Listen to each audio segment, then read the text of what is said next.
Hello guys, कैसे हो आप सब। आज हम इस वीडियो में बात करेंगे जो अभी महिला पहलवानों का केस चल रहा था ब्रजभूषण पर, तो उनको बाइज्जत बरी कर दिया गया है। तो इससे हमें ये सीखना चाहिए कि जो कोर्ट कचहरी ये सब हमारे लिए नहीं है। ठीक है, महिलाओं को इन पे ज़्यादा उम्मीद नहीं लगानी चाहिए। जो इस चीज़ का हंगामा मचाए रखा है कि औरतों के लिए इतने कानून बन गए, इतने कानून बन, कितने ही कानून बन जाए, जहाँ महिला सही होगी ना वहाँ पर ही वो गलत ठहराई जाती है। इसलिए महिलाओं को कोर्ट कचहरी तक जाना ही नहीं चाहिए, क्योंकि उसको जो न्याय है ना वो अपने घर से ही मिलना बंद रहता है। इसलिए फिर वहाँ तक जाने की ज़रूरत नहीं होनी चाहिए। दूसरी चीज़, वो लोग जो हमेशा कहते ही रहते हैं कि इनके लिए कानून बन गए, नहीं तो इनकी गलतियों पर दो थप्पड़ तो मार ही सकते हैं हम। ये कोई बहुत बड़ी बात ना है, नॉर्मल बात है। अच्छा जी। और महिलाओं को थोड़ा सोच समझ के आगे बढ़ना चाहिए, क्योंकि उनका जैसे ही वो घूंघट से बाहर आएंगी, उनके सपोर्ट में उसके घर वाले नहीं होते। आप प्रशासन की बात कर रहे हो, तो इससे ये पता चला कि जो महिला पहलवान इतने दिनों तक उन्होंने प्रोटेस्ट किया, वहाँ पर लाठियाँ पुलिस की चली, इस तरह से उनको घसीटा गया, ये सब बातें मतलब एक तरह से झूठी साबित हो गई। और पावर में जो बंदा था वो सही है। तो जब वो सही है तो हमें क्यों लड़ना है इनसे।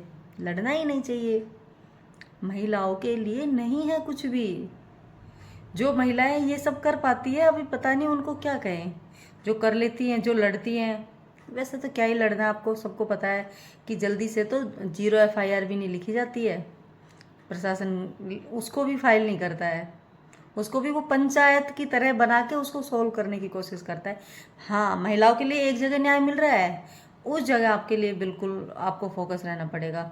जैसे अभी पंचायतें चल रही है, खाप पंचायतें हो रही है, इसमें बताया गया है कि आप, हाँ, अदर कास्ट में शादी नहीं करोगे, आप लिव इन में नहीं रहोगे, आप छोटे कपड़े नहीं पहनोगे, और आप तो जो महिलाओं के लिए नियम है वो पंचायतों में बने हुए हैं, आप उन नियमों को सुनिए। जो महिलाओं के लिए नियम है ना वो पंचायतों में बने हुए हैं, खाप पंचायत में। आप लोगों के लिए बना तो रहे हैं ये आदमी। अभी मैंने रिसेंट में देखा एक वीडियो में कि सारे आदमी बैठे हुए हैं, और कुछ जो बाबा बाबा ही बोलना पड़ता है अब उनको, उनका नाम इसी चीज़ से फेमस है कि उन्होंने भगवा वस्त्र धारण कर रखा है, तो उनको बाबा बोलना पड़ता है। और उसमें एक 50+ एज का आदमी बोल रहा है, अगर ये छोटे कपड़े पहनेंगे ना तो इनको फिर इनको नंगा घुमाएंगे, नंगी करके घुमाओ। वो लिटरली यही बोल रहा है कि इनको नंगी करके घुमाओ। तो उसकी मेंटेलिटी देखो, अगर आप छोटे कपड़े पहनोगी तो हम आपके फिर पूरे उतार देंगे। ये ही मेंटेलिटी होती है रेपिस्ट की। और वो 50+ है वो बंदा, उसमें पुलिस है, उसमें सब बड़े बूढ़े बैठे हुए हैं, उसके अंदर भगवाधारी भी बैठे हुए हैं जो बाबा वगैरह हैं, लेकिन उसमें कोई महिला नहीं है, कोई भी।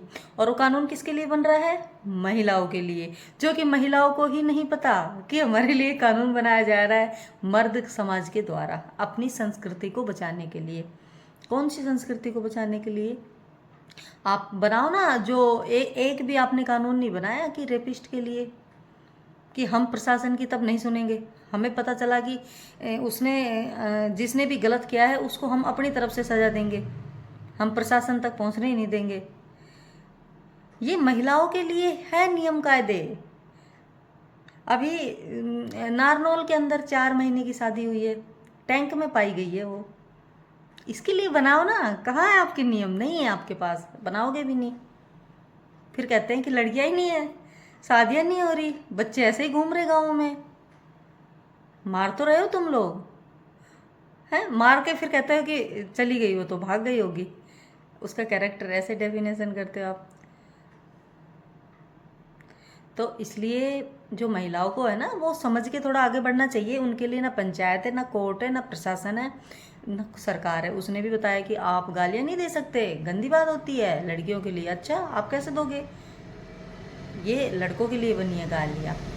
तो बस ये जो चल रहा है भारत में महिलाओं को, बेटी बचाओ बेटी पढ़ाओ, मैं कहती कुछ मत करो। इससे अच्छा तो महिलाएं पहले ज़्यादा ठीक थी, घर के अंदर। बाहर जैसे पहले अंदर तो मर रही थी, अब बाहर भी मर ही रही है, वो सुरक्षित वहाँ भी नहीं है। लड़कियों को तो मतलब अभी ऐसा लगता है कि पैदा होना ही बंद कर देना चाहिए।